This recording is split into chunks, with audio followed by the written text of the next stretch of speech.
नमस्कार मित्रांनो, मी ईश्वर सेंदाने. अहिर आणि आवाज या चॅनलमध्ये मी तुमचं सहर्ष स्वागत करतो.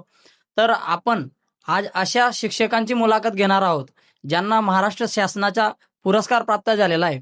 असेच खानदेश सुपुत्र वाघोदे गावातील रहिवासी आदरणीय वाघ सर हे धांधारणे येथील जिल्हा परिषद शाळेत आहात. तर सर तुमचं अहिर आणि आवाज या यूट्यूब चॅनलमध्ये सहर्ष स्वागत करतो. तर तुम्हाला जी काही नवनवीन संकल्पना सुचते सर, तर बऱ्याचपैकी मी तुम्हाला सोशल मीडियाला देखील फॉलो करतो, की शाळेमध्ये वेगवेगळ्या गोष्टी आणणं. यामध्ये सर तुम्हाला पहिला प्रश्न असा आहे, की शिक्षक होण्याची तुमची सुरुवात कशी होती? हा प्रवास कसा होता? नमस्कार सर. अहिराणी आवाज या यूट्यूब चॅनलमध्ये आदरणीय आमचे मित्र सैंदाने सर आज आमच्या शाळेत आलेत आणि सरांनी विचारलेला प्रश्न की शिक्षक होण्यामागे तुमचं काय कशा तुमचा आदर्श कोण होते किंवा तुम्ही कसे झालात. तर मी या ठिकाणी सांगू इच्छितो की मी लहानपणापासून एक आदर्श शिक्षकाचा मुलगा आहे. माझे वडील आमचे गुरुवर्य आदरणीय वा गुरुजी हे सुद्धा एक आदर्श शिक्षक होते आणि लहानपणी मी त्यांचं काम जवळून पाहत आलो आहे आणि त्यांचा कामाचा वसा त्यांचा आदर्श घेऊन माझ्या मनात नेहमी लहानपणापासून वाटायचं की आपणही शिक्षक व्हावं आणि वंचित गोरगरिबांच्या मुलांसाठी आपणही आपलं योगदान द्यावं. त्यानिमित्ताने ही नोकरी जी शिक्षकाची नोकरी आहे त्यानिमित्ताने या ग्रामीण भागातील सर्व विद्यार्थ्यांना आपल्याला नवनवीन संधी निर्माण करून त्यांना न्याय देता येईल यासाठी मी शिक्षक होण्याचा निर्णय घेतला आणि आज नोकरीत सलग माझे 22 वर्ष मी अध्यापनाचं काम करत आहे. धन्यवाद सर. सर तुम्ही जो नवनवीन प्रयोग करतात, की वरून तर एवढा निधी शाळेला येत नाही, तर यामागचं नियोजन तुमचं कसं राहतं? बरोबर आहे तुमचं की ग्रामीण भागात ज्या आपल्या जिल्हा परिषद शाळा आहेत या जिल्हा परिषद शाळांसाठी शासन स्तरावरून अत्यल्प मदत प्राप्त होते आणि ज्या मदतीमुळे शाळेच्या काही गरजा पूर्ण होतात. परंतु शाळेच्या जर काही भौतिक गरजा असतील, काही नवीन नवीन उपक्रमांसाठी लागणारा निधी असेल, तर हा आम्ही आमच्या डाबली आणि धांदरणे गावाकडून लोकसहभागातून आम्ही जमा करत असतो. यापूर्वीही शाळेत पूर्वीच्या ज्या माझ्या शाळेत तिथेही गावकऱ्यांचं खराने शाळा होती त्या ठिकाणी सुद्धा गावकऱ्यांचा शाळेला भरपूर आधार होता. तसंच या शाळेत आल्यापासून या धांदरणे आणि डाबले गावातील सर्व ग्रामस्थ, व्यवस्थापन समिती, आजी माजी सर्व पदाधिकारी यांचं शाळेवर भरभरून प्रेम आहे आणि या सर्व ग्रामस्थांचा लोकसहभागाचा वाटा या शाळेसाठी आहे. ग्रामस्थांना जर विनंती केली की शाळेच्या मुलांसाठी भविष्यासाठी आपल्याला उपक्रम राबवायचा आहे, एखाद्या भौतिक सुविधाची अपूर्तता आहे, तर त्या ठिकाणी तात्काळ ग्रामस्थ पुढे येतात आणि शाळेला भौतिक सुविधेसाठी निधी उपलब्ध करून देतात. शाळेतील माजी विद्यार्थी असतील, ज्याला जे वाटेल आपल्या आपल्या परीने जो तो शाळेला लोकसहभाग देत असतो. त्यामुळे नवीन नवीन उपक्रम किंवा भौतिक सुविधा निर्माण करण्यासाठी मदत होत असते. सर ज्यावेळेस तुम्ही देणगी मागण्यासाठी गावात जातात, त्यावेळेस पालकांच्या प्रतिक्रिया काय आहेत त्यांच्यावर? अतिशय योग्य प्रश्न विचारला सर. आपण ज्यावेळेस पालकांपर्यंत किंवा पदाधिकाऱ्यांपर्यंत ज्यावेळेस आपण जात असतो, त्यावेळेस आपल्या शाळेची जमेची बाजू, आपण शाळेत काय करत आहोत, हे त्यांच्यापर्यंत जर पोहोचलं असेल किंवा नसेल, तर आपण ते त्यांच्यापर्यंत पोहोचवायला हवं. कारण जेणेकरून आपल्या ग्रामीण भागातील शाळेसाठी आपल्या गावातील शिक्षक काय करत आहेत, हे आपल्या ग्रामस्थांना, पालकांना समजल्याशिवाय ते पुढे येत नाहीत. आणि एकदा पालकांना त्याची जाणीव झाली की आपल्या गावातील शिक्षक हे शाळेसाठी भौतिक सुविधेसाठी असेल, सर्वांगीण गुणवत्ता विकासासाठी उपक्रम राबवत आहेत, हे जेव्हा त्यांना समजतं आणि त्यावेळेस त्यांना असं वाटतं की आपणही शाळेसाठी पुढे यावं. कारण ही शाळा फक्त सरकारची शाळा नसून ही आपल्या गावाची शाळा आहे, आपल्या परिसराची शाळा आहे, आपल्या माजी विद्यार्थ्यांची शाळा आहे आणि ही आपली शाळा आहे. ही आपली माय शाळा आहे, आपली मराठी शाळा आहे. तर यासाठी आपण पुढे आलं पाहिजे. साहजिकच त्यांना मी आवाहन करतो की आपल्याला या गोष्टीची पूर्तता करायची आहे. लगेच पालक तात्काळ होकार देतात. म्हणजे एक सांगायचा अर्थ की गावाला शाळेचा अभिमान असावा आणि शाळेला गावाचा आधार असावा, या वचनाप्रमाणे गाव पुढे येत असतं. नक्कीच सर.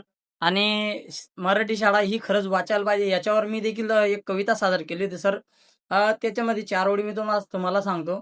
तर कोणीतरी सांगा ना दादा, म्हणजे ही जी काही हल्लीची मराठी शाळा आहे, मराठी शाळा ज्यावेळेस आपण शिकत होतो त्यावेळेस जवळपास 100 ते 150 मुलं विद्यार्थी या शाळेत शिकत होते आणि आता ही ओसाड पडलेली शाळा, ती शाळा पोरांना सांगते, की कुणीतरी सांगा ना दादा मला, कुठं हरवलीत माझी पाखरं, खूप वर्षापासून पडली आहेत, केव्हा भेटतील मला माझी लेकरं. अशा प्रकारची चारोळी मी बनवली होती सर, म्हणजे पूर्ण कविताची ही चारोळी मी तुम्हाला सांगितली.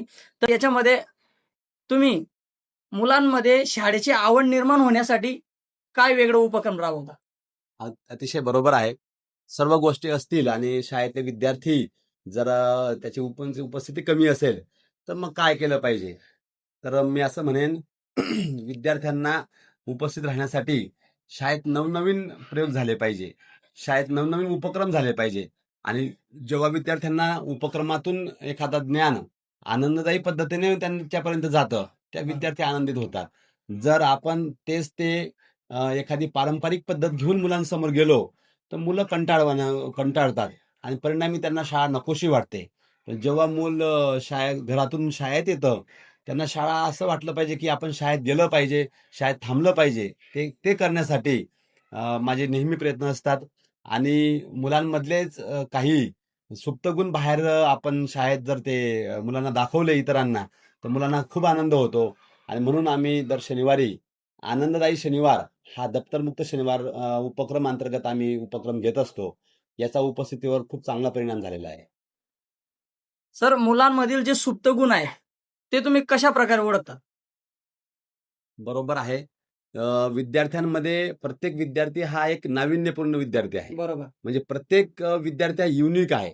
100 आपण युनिकच म्हणूया त्या जसं आधार कार्ड युनिक आहे, आयडेंटिफिकेशन असतं तसं विद्यार्थी हा युनिक आहे. आणि या युनिक विद्यार्थ्याला त्याच्यातील जर जे गुण बाहेर निघाले, तर भविष्यात त्याला जीवनामध्ये खूप मोठा फायदा होऊ शकतो. म्हणजे शाळेत आलेला विद्यार्थी तो कोणत्या ना कोणत्या विषयात, कोणत्या ना कोणत्या प्रावीण्यात पुढे असतो आणि त्यांचं प्रावीण्य आपण शोधून काढणं हे खरं शिक्षकाचं कौशल्य आहे. आणि मग आम्ही वर्षभरातले वेगवेगळे उपक्रम आम्ही राबवत असतो. या उपक्रमांमधून ते विद्यार्थ्यांचे कलागुण बाहेर येत असतात.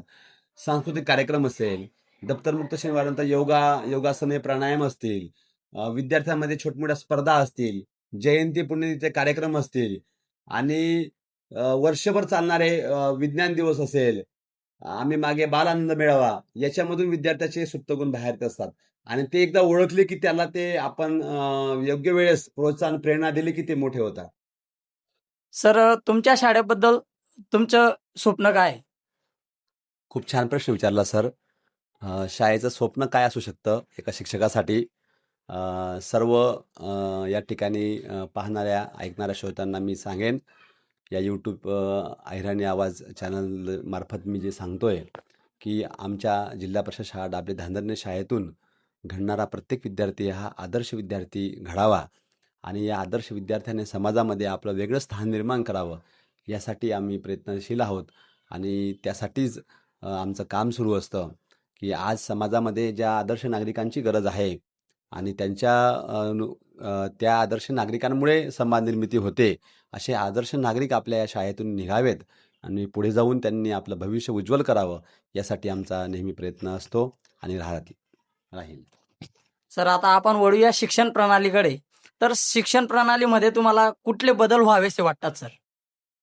अ, शिक्षण प्रणालीमध्ये बदल व्हावेसे वाटतात याविषयी मी एक सांगेल, की सध्या जे ऑनलाईन वगैरे कामं असतात, ते अतिशय जास्त प्रमाणात आहेत आणि त्या ऑनलाईन जे कामं आहेत त्याच्यामुळे थोडा वेळ अध्यापनास कमी मिळतो आणि त्यासाठी काहीतरी जर करता आलं समाजातून, की तांत्रिक कामं या डिजिटल युगामध्ये तांत्रिक काम कमी करता येऊन जे आम्हाला शिक्षकांना BLOचं काम असतं, मतदान बूथ ऑफिसर आणि तांत्रिक काम हे जर कमी झालं तर अधिकाधिक वेळ आम्हाला विद्यार्थ्यांपर्यंत जाण्यासाठी मिळेल.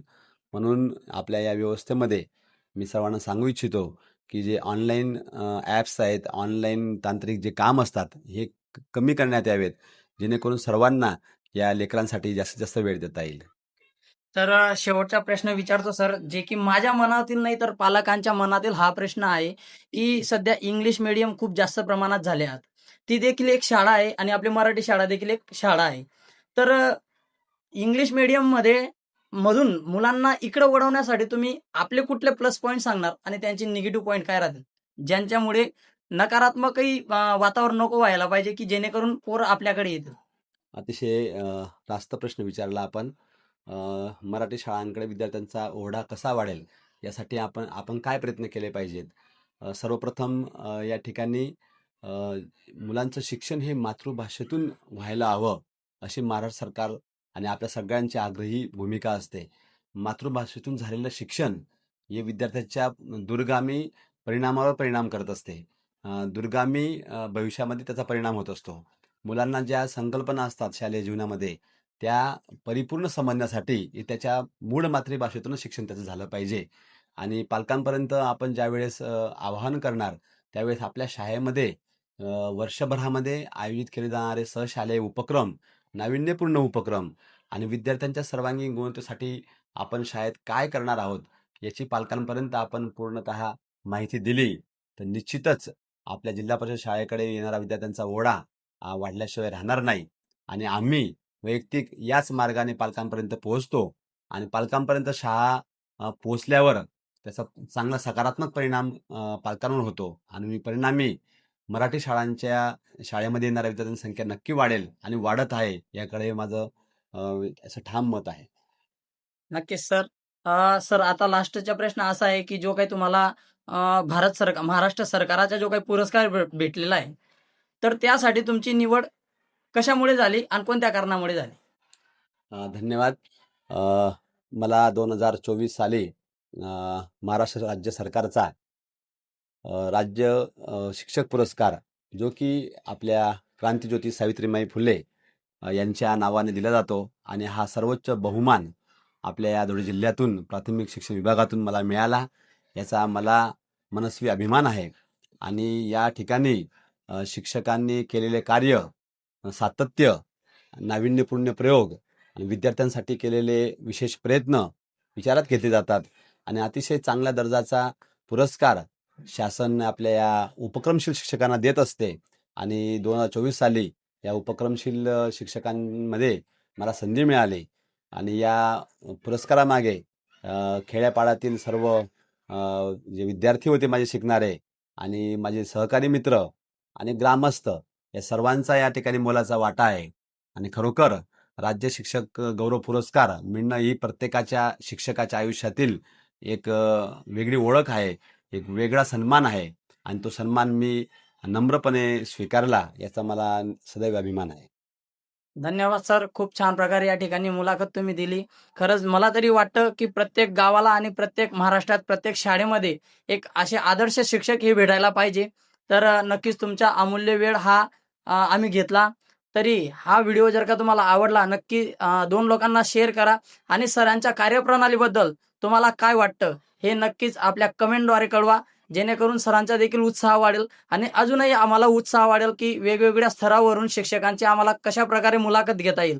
धन्यवाद.